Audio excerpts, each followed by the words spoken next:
Today on Web World, where you can control over 2 feet of towering action. Spider-Man stuck in the sand, but here comes the new Goblin on his sky stick to make the save. Venom's taking a ride on the express elevator and taking out Spider-Man with his web trap. But Spidey turns the tables with the capture cage, and the heroes take out Sandman. With 20 action features, the adventure's never over on Web World. You can choose your own ending at hasbro.com/Spider-Man. Ask an adult before going online. Web World Final Battle Playset. Batteries not included. Hello, YouTube. You know who I am. It's Cobalt Blue, and you're in for a very special Christmas gift. And no, it wasn't cheap. This is a gift from the soul, a true project of passion, the only thing that's genuinely lifted my spirit this Christmas season. Today, we'll be taking an expansive and comprehensive look at the Spider-Man 3 Final Battle playset. Now before you go and tear off the wrapping paper and bow of your present, I have a word or two for you guys. Thank you. Thank you for tuning in and accepting my gift. It wasn't easy by any stretch, possibly the hardest video on my channel at this point. If it wasn't for you guys, I'd have no true outlet for my love of Spider-Man 3, and for that, I just wanted to thank each and every one of you and bid a Merry Christmas, even though I don't like Christmas. Now, you're free to enjoy my gift. Now, if you consistently watch my content, you'll know that from time to time I like to add in some of my own personal stories pertaining to the given topic at hand, and today will be no different. Please bear with me, it's gonna be a minute, but you can skip to this timestamp if you don't wish to hear the story. It was my 6th birthday, March 3rd of 2009. Living in Dalton, Georgia at the time, my mom had taken several pictures with a disposable camera that day, so not only do I have an excellent recollection of these events, but I do have the pictures to this day. There was SpongeBob cake and party hats. Bright blue wrapping paper enveloped what seemed to be an arsenal of presents spread all across the living room. With the night winding down, my mom found herself cleaning the kitchen as I sat on her bed watching the single greatest film of all time, Spider-Man 3: Seed of Chucky. No bullshit, I really loved that movie as a kid, and I don't know why. Please don't hate me. As the film began, my mom came into her room and said, "Cobalt, come outside. There's something for you under the mailbox." With some help of the porch light, I saw this big, bright and blue box leaning against the mailbox in the darkness of the night. Hauling it inside, I set it on the kitchen table. And there, tearing through the bright blue wrapping and dark blue ribbon, stood the Final Battle playset. Hands down, the best birthday gift of my entire goddamn life. I hadn't even known this existed at the time, but that didn't even matter. It was mine.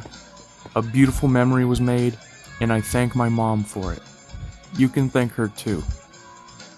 Weeks after I published the tangled web of Spider-Man 3's marketing campaign, I came to realize something. I failed to discuss, reference, or even mention the pinnacle of Hasbro-branded Spider-Man 3 merchandise.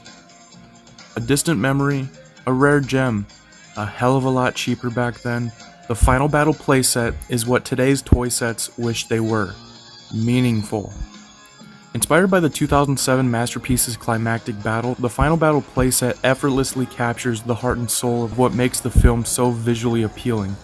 Standing in the box at 15¼ inches, this set instantly makes itself known as the largest piece in my collection, but scarily not the most expensive. Ironically, the price I paid wasn't too far from the digits of the film's budget of $258 million, the total price I paid being $266.76. Yeah, I repeat, not cheap.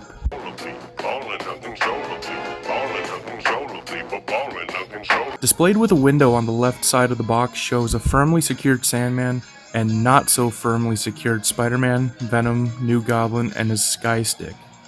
The rest of the box shows an exceptional piece of art.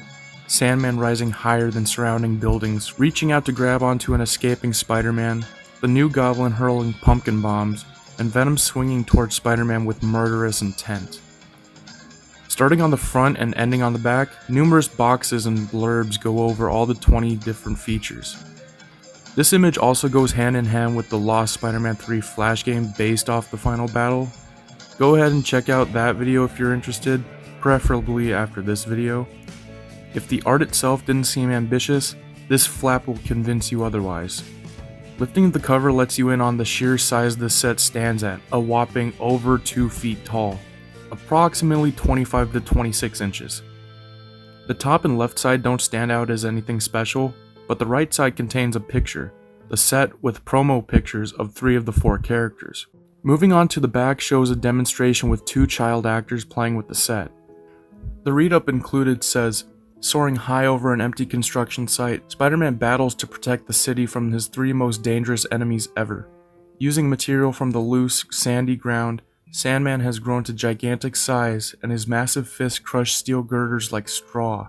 Meanwhile, New Goblin flings explosive pumpkin bombs while blasting through the air on his sky stick, and Venom crawls along the walls intent on sinking his claws into the web slinger. Spider-Man is going to need every bit of his luck and skill to make it out of this one." The bottom implores you to build the entire web world, promoting other toys and sets in the web world line by the names of Spider-Man Spider Cycle, Venom Vengeance Chopper, Sandman Sand Rider, Spider-Man vs. Venom, this one I do have, Spider-Man vs. Sandman, and another Spider-Man vs. Venom. Further information is provided on the bottom right, along with the original Spider-Man merchandise stamp and link to hasbro.com/Spider-Man. With the box expertly inspected, the next logical step ensues, feeling partially regretful opening it. With surgical precision, make the cuts glide along the edges in order to not scratch the precious box. Just 1 minute is all it takes. Now, from the moment I laid out all the pieces to the final construction, it was a 2-hour build, which honestly didn't even feel that long. It felt closer to 10 minutes, maybe 30 minutes at most, but if it took me 2 hours just to build this, I'm afraid to see what would happen if I got my hands on some Legos. The overall process was really straightforward, just a bunch of reading and trial and error. Connect this beam to that beam. Next you wanna insert this right there, and the sticker belongs right over there. I'm sorry. The hardest part of the construction was figuring out which steel beams went where. Sure, they had different sizes and were labeled, but they still looked the same. Oh yeah, I also needed batteries for the spotlight. Batteries! When the morning's gone, battery. Here we have it, the final battle playset out of package and fully assembled. Now, it's taken me a couple days to figure out that reviewing this was gonna be a bitch, so here's what I'm gonna do. We'll make a list. On one side, we'll put gay stuff. And it'll go in this order. First, we have the main minifigures. Starting off with Spider-Man, it's a really good sculpt, especially given the size, but this can be applied to any of them. So comparing these sculpts to the 5-inch versions, having a bigger surface is better because small surfaces become really saturated in extra sculpt, which only applies to Spider-Man and Venom, but the sculpt is still amazing nonetheless. Spider-Man is posed relatively neutral, nothing outlandish. His head, arms, and waist all spin, which again is consistent with the other two. His paint is nice, but the proportions are a little cartoony. Really not a big deal though. Venom already looks cool because he's Venom, but he's the only one with a different pose. He's standing on his left toes, hunched over, and has an awkward point of articulation in his right arm. In this case, it would have made sense if they used the other Web World Venom since he's in a similar pose to the others. Once again, the sculpt is fantastic and his paintwork is good, it just comes down to his awkward pose. New Goblin is a return to form with a similar pose to Spider-Man, and this time, since his costume is a lot less intricate compared to Spider-Man's, there's no overabundance of sculpt, so I think this is the best of both worlds. He also includes his sky stick, which oddly has better sculpting than the 5-inch version, but this is for the play features part anyway. Overall, it's a pretty decent New Goblin. I kinda think he was lacking in popularity at the time. Sandman is considered a play feature, but he is a main character, so we'll take a look at him as well. He stands out as particularly the best sculpt of the whole set. He wins by a landslide, or mudslide. Though he didn't appear with his signature striped shirt at this size during the final battle, I like the inclusion of it here. His hands are enlarged to either support himself or hold characters like Spider-Man. His chest cavity is encased in a rubbery plastic material meant to catch characters as well, but his head is my favorite sculpt on him by far. It should also be mentioned that the set also comes with 2 webline accessories, which they work for the most part. The best sculpt work is the base of the set, flowing piles of sand seething through the bottom of the construction site. Footprints mark of someone's presence, though it couldn't be any of these guys because they're way too goddamn small. The steel girders have pegs for characters such as Venom or Spider-Man to stand nearly anywhere on the set, but are a little lacking in any extra intricate detail. The main tower is sculpted really well, though it does come up a little short on the back, which is just hollow for the most part and yellow for all the way. The crane itself is yellow but sculpted all the way. Oh yeah, the total height of this set finally comes out too. I know which one I'd choose. So going down the list of how I was going about reviewing this, when it came to the play feature section, I had a thought. Maybe we should make a list. First, I like to say that the box doubled up on a few things, like the spotlight was 7 and 19, and both 11 and 12 are technically about the same thing, but to make it easier, I'll just go in order. Feature 1 is its height, which I've already gone over, and right with 1 is 2, which tells us about the characters, but we already covered those guys. 3 tells us that we can attach the web lines to almost anywhere, which, yeah, it's accurate. 4 and 5 can be grouped together, the crane being able to slide back and forth as well as rotate. 6 lets us in on the pegs that can be made to make primarily Spider-Man and Venom stick to any wall. 7, you can rotate the spotlight, and 8 calls out the capture cage. Deleted scene time. Feature 9 is the elevator, which can be slid up and down, though it is particularly limited if Sandman is still standing, but this is possibly a reference to the deleted scene where Penny, Emma, and Dr. Wallace intervene before Sandman can deliver the final punch to Spider-Man. You can catch Spider-Man in Feature 10 with the web trap. As I mentioned before, 11 and 12 could be grouped together because 11 is about this secret button, and 12 is about Sandman falling over. If it's a secret, try to leave it ambiguous. Feature 13 circles right back around to Feature 9 and finally brings up the trapdoor in the elevator. 14 is possibly my least favorite feature in the whole box because it's about this little catapult. It'd be so much better if we had a 100% chance every launch would result in a basket, but we don't, so oh well. Right next to my least favorite feature is my favorite feature, number 15, the real trapdoor. Position Spider-Man on the web sculpt and Venom off to the side. Pull the lever and Spider-Man will fall straight into Feature 10. 16 shows you can catch characters in Sandman's chest, but unfortunately not his heart. Here's something that blew my mind. While I wasn't recording, I was holding Sandman, observing his sculpt and paint for this review, and I had this thought. Why would his fist be made of the same material as his chest and can only be used for punching? So I checked. You can 100% put characters in his fist. Moving away from his fist and back to his chest, it's best to be careful because back when I had this in 2009, his chest paint was very, very delicate. It started scratching on the first use. Feature 8 comes back around for 17 as you can adjust the placement of the capture cage. One note, the way Venom is placed in the cage in the commercial, you're not getting him like that in real life. I managed to when I was a kid, but now I'm not so keen on finding out how I was able to do that without having to bend his arms in ways that weren't meant to bend. 18 brings up the smoke effect for the new Goblin Glider, which can also be positioned in 2 different configurations. The worst case doubling up is when 7 comes back to help with 19's glowing spotlight feature. Finally, Feature 20. The new Goblin Glider, which can also be positioned in 2 different configurations. Oh yeah, another double up.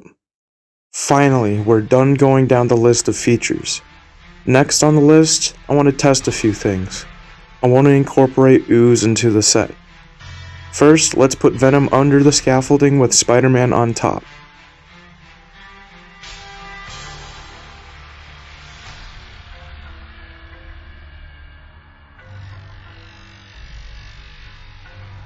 Next, let's drown Spider-Man. Finally, douse Harry. For added novelty, I threw in my Eddie Brock and Emo Peter mini-mates. It's not in the same art style, but it sizes well with the set. Lastly on the list, For a Spider-Man 3 fan, I give it an A+. For a collector, I give it an A+. And as a kid, I give it an A+. This is hands down the best product Hasbro made for Spider-Man 3 at the time. I don't know what they were thinking. This thing is gorgeous, it's beautiful, and it still holds up to this very goddamn day, okay? I love it. Alright, we're finished. Now, what are my thoughts? I don't know. I don't know any other thought than, wow, I feel like a kid. It's Christmas, there's snow outside. We were going entire season without snow in South Dakota, but then it snows on Christmas Eve and now it's snowy today, so like the timing for Christmas is perfect. Just sitting here with a cup of coffee in my garage, recording my final voice lines for this. This whole video was in developmental hell. This production was difficult. If I missed anything, I'm sorry. I made this video with as much passion as I started, and coming out on Christmas Day, it was crazy. Making this video was really crazy, but not the video itself was crazy. Life behind the camera was going crazy. So, I'm glad I was able to get it out today. Merry Christmas to everyone. I hope you enjoyed this video as well as the previous one from earlier today. But I think I am ready to go to sleep. Good night, guys.